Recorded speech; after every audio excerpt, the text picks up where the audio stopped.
Paul George is tearing up the NBA this season. 27.9 points per game, a career-best true shooting percentage of 59.5. He had 48 the other night at Utah. All this coming off a gruesome leg injury in July of last year.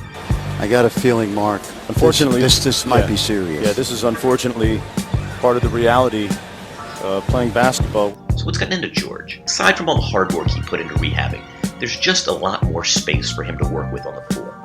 More often than not, 6'6" CJ Miles plays big minutes at the other forward spot. And that's a departure from what the Pacers have done in years past, when they generally played big. Paul's going to play a lot of different positions for us this year.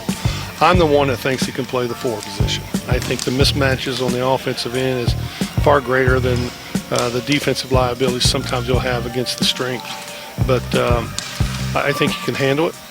Paul's very versatile. He'll do anything that we ask him to do to try to win basketball games. With 4 perimeter players now in the half-court offense, George has more room to drive, cut, and shoot. He's gone from one of the league's least effective high-volume pick-and-roll players 2 years ago to one of the best this season. George expressed concern prior to the season about having to guard power forwards on the defensive end. You know, when you look at Paul George, he's been a 3 his entire career. He's built himself as an all-star, as an all-league player, and an Olympian as a 3. That's where he does his best work. And he's a great defender. He's an elite defender at the 3 position. So he feels like if he gets banged around coming off this broken leg injury against bigger 4s, guys that are veterans at the position, have size and strength, that it might deter him on the offensive end, perhaps on the defensive end, from being that elite player, that top 10 NBA player that he was before this injury.